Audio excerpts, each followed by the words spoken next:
뉴욕 증시가 상승세를 이어가고 있습니다. 다우지수와 나스닥 작은 폭도 아니고 큰 폭의 상승세를 연일 이어가고 있는 모습입니다.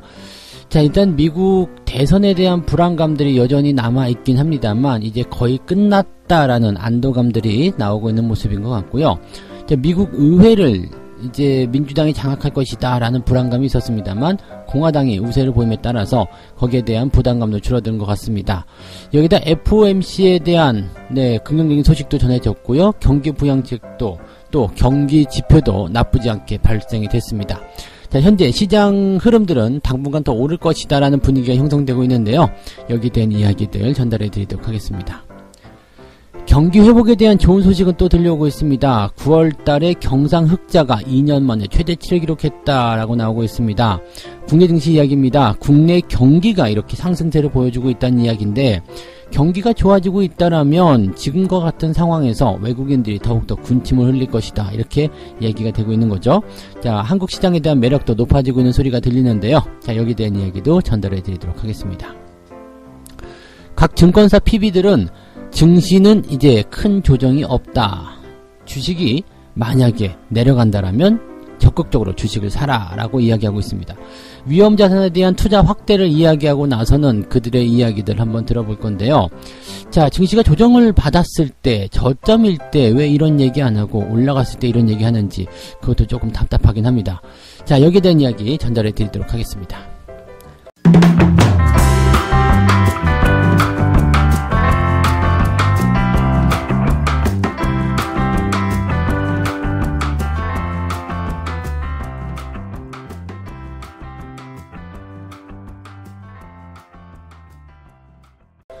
네, 반갑습니다. 11월 6일 금요일입니다. 자, 해외 증시 상황은 여전히 불기둥입니다. 계속 올라가고 있어요.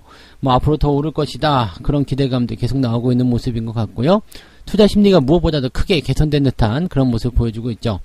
지금 현재 시장이 다 끝나진 않았습니다만은 다우지수가 1.8%대, 나스닥이 2.5%대 상승세를 보여주고 있습니다. 자, 여전히 뭐 강세 흐름이고요. 뭐 마감이 얼마 남지 않았기 때문에 지금 뭐 엄청난 변화가 있다고 하더라도 마이너스로 전환될 가능성은 없다고 보시면 될 것 같습니다. 장중에 한 번씩 출렁거리는 모습은 있었습니다만은 여전히 안정적인 상승세 이어가고 있다고 보시면 되겠고요. 미국 증시는 크게 세 가지 섹터로 나누면 될 것 같습니다. 대선에 대한 이야기, 그리고 FOMC에 대한 이야기, 그 다음에 경제 지표에 대한 이야기로 보시면 될 것 같은데요. 뭐 불안한 요소들은 일단 거의 줄어들었다고 보시면 될 것 같아요. 그래서 자, 이제 첫 번째 대선에 대한 이야기 먼저 가보도록 하겠습니다. 미국이 대선 개표 이틀째 진행 중인 상황인데 아직도 결론이 나지 않고 있습니다. 누가 될 것인가 아직은 모르는 거죠.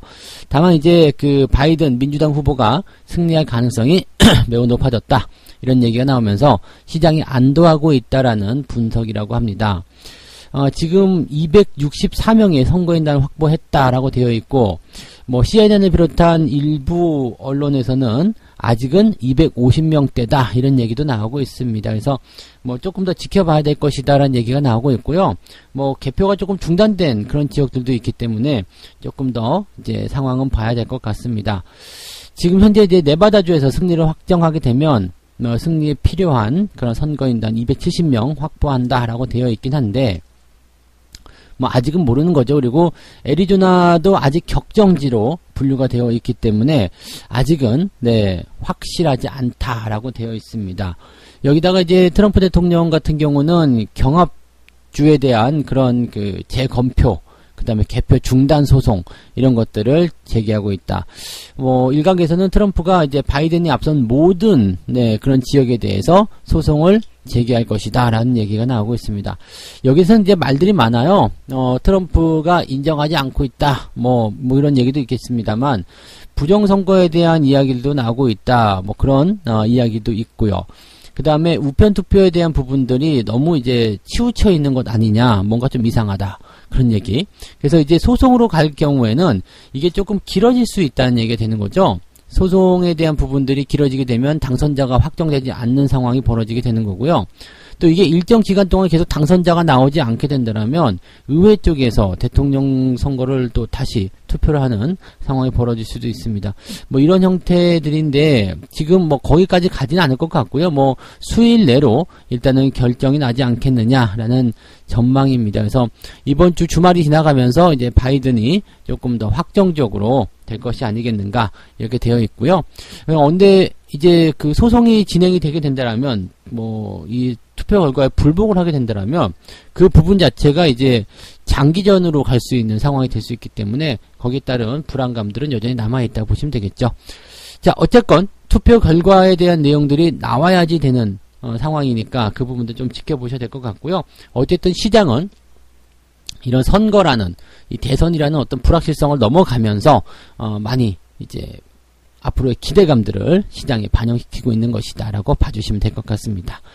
여기다가 이제 주 후반부 들어서면서 이제 제가 예고를 미리 해드린 부분이 있습니다만은 주 후반에 강세가 조금 더 이어질 것이다라고 얘기해드렸잖아요. 그 부분들이 그 중에 하나가 이제 FOMC 관련한 내용입니다.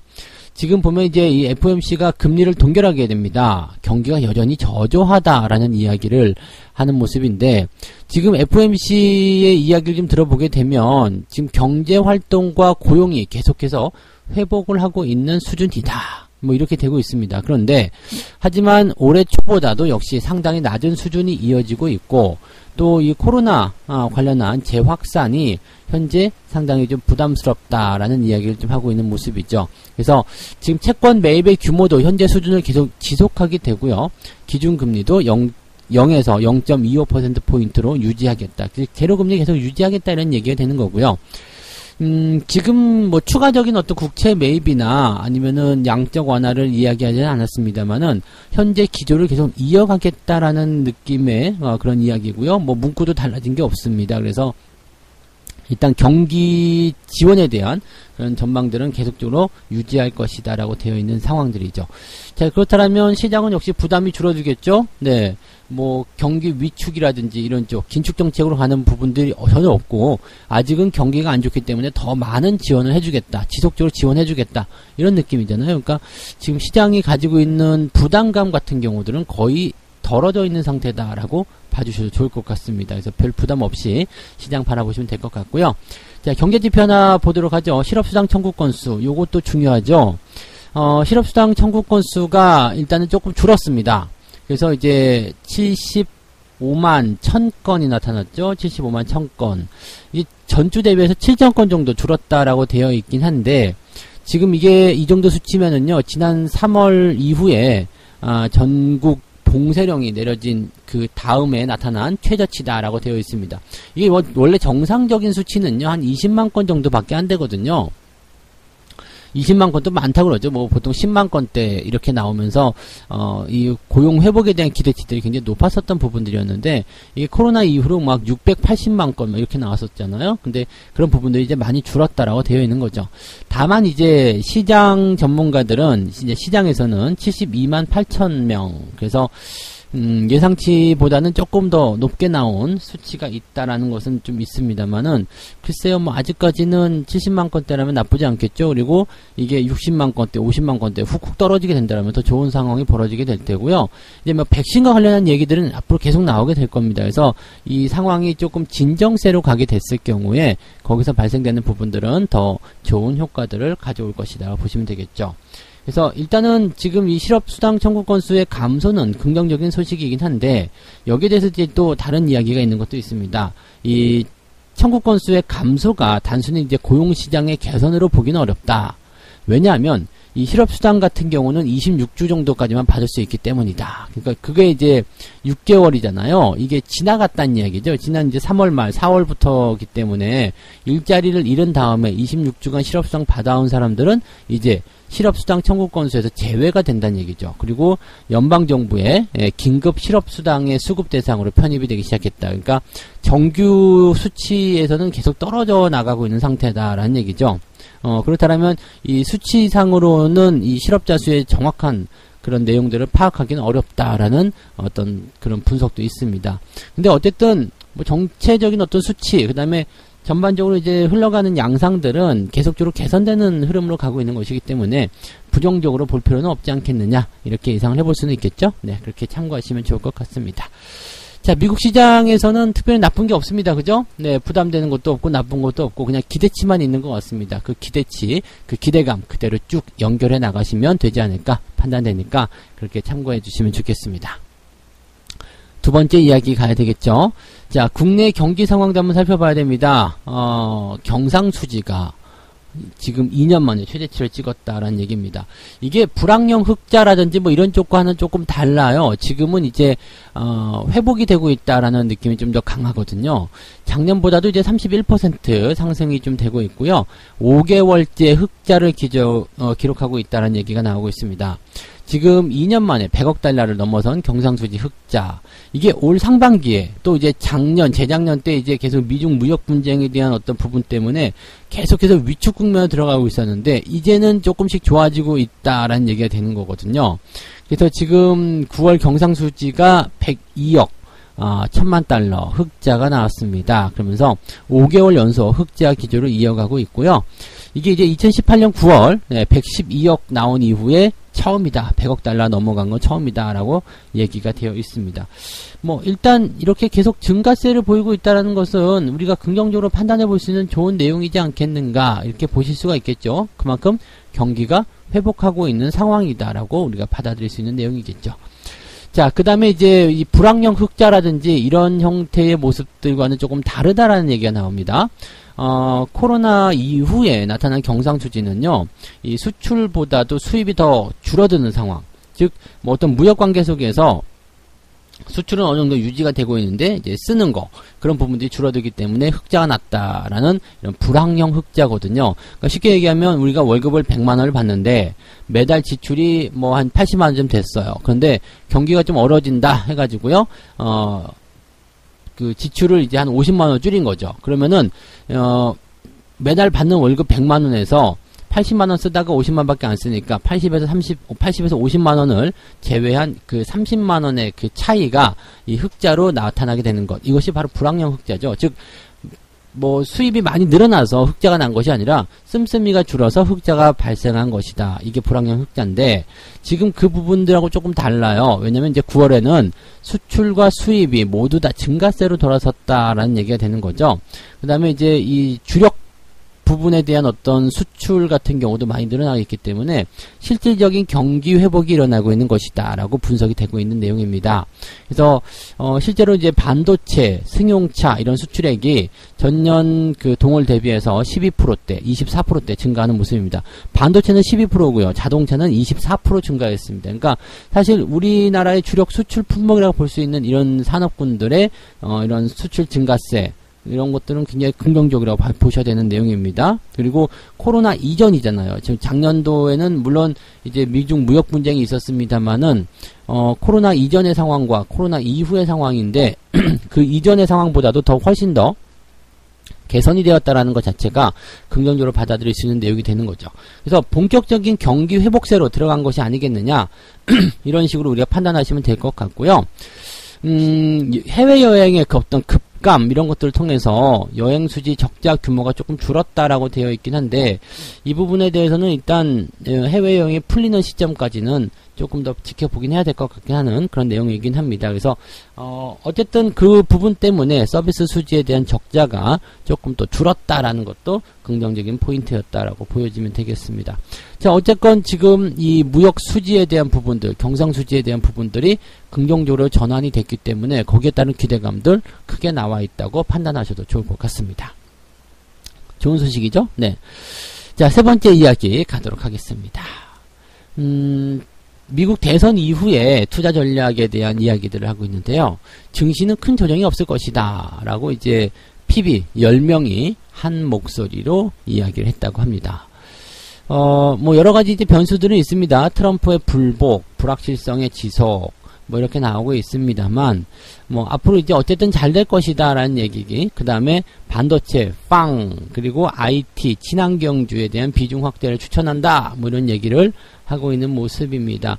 이거는 근데 일단 내용만 살펴보면은요, 미국 대선의 승자가 바이든 후보로 기우는 양상이기 때문에 네, 아직 혼란스럽긴 하지만 그래도 거기에 따른 투자 전략을 세워야 된다는 얘기가 되는 거겠죠.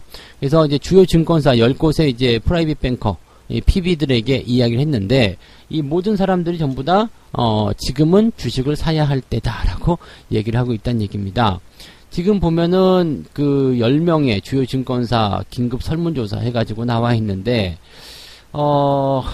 지금 보면 주식 비중 확대, 그 다음에 가격이 싼 대형주를 사고 외국인의 순매수에 집중해라. 뭐 이건 제가 해드리는 그런 이야기네요. 그 다음에 또 주식 비중 확대, 글로벌 성장주, 시장 지배력이 큰 회사, 뭐 좋은 얘기 드리고요. 주식 매수의 기회가 된다. 그런 얘기. 그 다음에 주식 비중을 확대하라. 현금은 30%, 주식은 70%로 유지해라. 주식 비중을 확대하는 것이 조금 무리다라는 의견도 하나 있었고요. 네. 대신에 이제 주가 상승 시에는 차익 실현도 좀 하고, 그 다음에 그 대선이 확정되고 나면 이제 매도 물량이 나올 수도 있다. 이렇게 한 명이서 이야기하는 모습이 있고요. 또 다른 이야기는 이제 주식 비중을 확대해라. 주식 투자를 해야 될 좋은 기회가 왔다. 위험 자산을 확대해라. 뭐 10명 중에서 9명이 일단 주식을 사라라고 이야기하고 있고요. 한 명은 이제 조금 기다렸다가 상승이 진행될 때 매도를 좀 하는 것이 어떻겠느냐라는 이야기를 했다고 합니다. 일단은 이 증권사 PB들의 이야기를 좀 보게 되면 시장은 긍정적이고 당분간 더 오를 것이다라는 쪽에 이제 기울어져 있다라고 보실 수가 있겠죠. 그래서 이제 이 사람들의 이야기는 기다리는 조정은 안 올 것이다. 만약에 혹시라도 조정이 온다면 주식을 적극적으로 매수해라라고 이야기하고 있는 상황이긴 합니다.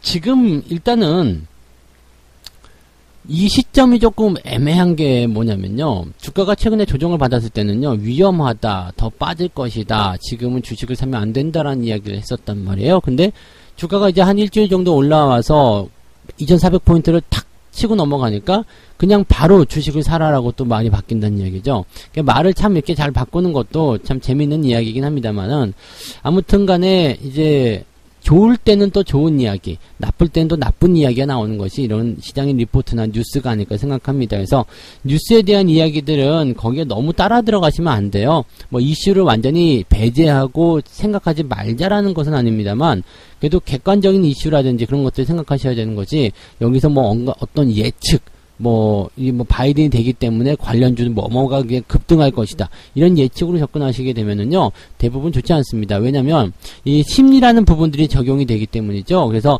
좋다는 이야기는 나도 알고 너도 알고 쟤도 아는 상황이 되는 거죠. 그러면, 일단 일시적으로 매수세가 몰려서 주가가 반짝할 수 있겠습니다만, 그 이후에 더 받아줄 사람이 없다라는 이야기가 됩니다. 왜냐면, 이미 많이 올라간 부분들에 대한 반영이 끝났기 때문이죠. 그래서 항상 그런 투자를 하실 때는요, 단타로 접근하시는 전략으로 봤을 때 그렇게 전략을 짜시거나 아니면은 그냥 그런 어떤 뉴스에 휘둘리지 않는 매매를 하시는 것이 현명한 투자가 될 겁니다.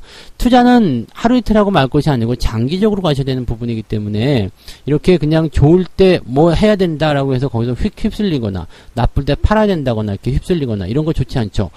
지난 그 10월 말 주가가 크게 폭락했을 때도 우리는 폭락한 시점을 이용해서 주식을 사라는 이야기 해드렸을 겁니다. 그런 관점들이 필요하다는 이야기죠.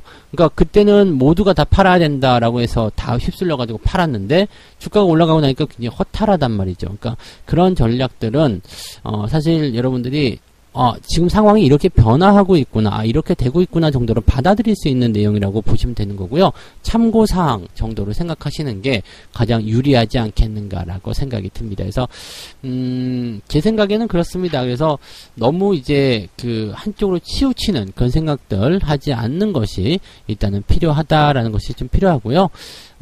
여러분들이 일단 현명한 투자를 잘 하고 계시리라 이렇게 생각을 합니다. 그래서 그런 부분들을 꼭 참고하시면 좋을 것 같습니다. 네. 자, 이렇게 세 가지 이야기 전달을 해드렸고요. 다우지수가 이제 급등세 보이면서 금리 동결, 부양 기대, 그 다음에 경기 어떤 지표의 어떤 기대치, 그 다음에 대선이 이제 끝나간다라는 불확실성에 종료 이런 부분들이 전부 다 긍정적으로 작용이 되었다 보시면 되고요. 9월달에 경상흑자가 2년 만에 최대치를 찍으면서 한국 경기에 대한 기대치도 높아져 있는 상태가 됐습니다. 그래서 이런 부분들 계속 우리가 긍정적으로 받아들이셔야 되는 내용이 되겠다 판단하시면 되겠고요. 아마 외국인들이 매수 들어오기 좋은 그런 조건들을 만들고 있는 것 같다 생각이 좀 드네요. 자, 그 다음에 증권사에서 얘기하는 증시 조정이 없다, 주식을 사라. 물론 이제 이것은 맞는 이야기입니다만 이 시점적인 부분들이 조금 애매하다라는 것 정도 생각하셔야 되겠고요. 뉴스에 너무 휘둘리는 그런 형태로 가시면 안 될 것 같습니다. 너무 오르면 일단 경계를 해야 되는 거고요. 주가가 너무 내린다라면 매수의 기회를 찾는 것이 일반적인 투자의 정석이라고 보시면 되겠습니다. 그래서 올라가는 분위기에 편승해가지고 그냥 무분별하게 주식을 사면 안 되고요. 주식이 오르든 내리든 항상 나의 전략은 일정해야 된다는 거 절대 잊으시면 안 될 겁니다. 그래서 그런 부분들 꼭 참고하시고 투자하시면 좋을 것 같습니다. 책 한 곡지 읽고 마무리하도록 하겠습니다. 투자자라서 투자 열풍에 치닫는 단계에 편승하는 것이 이상적이긴 하지만 상승장의 마지막 부분은 아주 격렬하다. 따라서 투자자들이 정점에서 시장을 빠져나오기란 사실상 불가능하기 때문에 한번 투자 열풍이 불면 매도하기가 상당히 어려워진다. 즉 계속해서 사고자 하는 생각만 계속 드는 거거든요. 근데 그런 상태에서 주가가 변동성을 가지고서 주가가 밀려버리게 된다라면 그 타이밍에서 물렸음에도 불구하고 이게 아니다 싶은데도 불구하고 주식을 팔지 못하게 된다는 얘기가 되는 거죠. 그러니까 인기가 있고 너무 이제 붐이 일어나가지고 뜨거워진 종목들은 만지지 않는 게 좋다라고 말씀을 드리는 거죠. 화상 입습니다. 네. 자, 주말장이라서 약간의 변동성은 예상됩니다. 어제부터 말씀드린 내용들은 일단 아침에 떠서 시작하면 약간의 불안감 표현이 될 수 있다. 차익 실현 매도가 나올 수 있죠. 우리 증시 자체가 이제 직전 고점에 접근하다 보니까 갭상승 나오게 되면 음봉의 어떤 출현이 나타날 가능성이 높기 때문에 거기에 대한 불안감들 조금 있다고 생각하시면 되겠고요. 만약에 그냥 치고 올라가서 굉장히 강하다 그러면 뭐 분위기는 뭐 더할 수 없이 좋지 않을까라고 생각은 됩니다. 근데 어떤 식으로 나올런지는 조금 더 지켜보긴 해야 될 것 같고요. 자, 여기서 이제 우리가 생각해 봐야 되는 주말장의 전략은요. 일단 아침 상황은 관망세가 좀 중요하겠죠. 그 다음에 오후 시점으로 들어갔을 때 상황을 보고 들어가자 이렇게 보시면 되겠고, 이 대선에 대한 부분이 마무리가 되게 되면 뭐 일단은 매도 물량이 좀 출현을 할 수도 있는 상황이 좀 됩니다. 왜냐면 이벤트가 끝나잖아요. 그러니까 거기에 대한 대비도 조금은 해야 되지 않겠는가 생각이 됩니다. 너무 많은 비중을 한꺼번에 많이 실어 가시면 좋지 않다라는 말씀 꼭 드릴 수 있으니까요. 그 부분 참고하시고, 늘 그렇듯이 어제 또 외국인 매수가 많이 들어왔기 때문에 오늘은 또 어떻게 변화할지 모르거든요. 그러니까 이 수급 동향에 꼭 주목하시면서 대응을 하시면 좋겠습니다.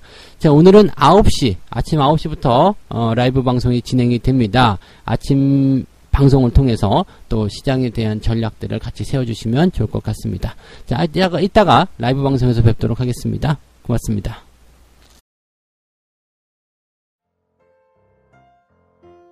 본 방송에서 제공되는 모든 정보는 투자 판단의 참고 자료이며 투자의 최종 책임은 본 방송을 이용하는 본인에게 있습니다.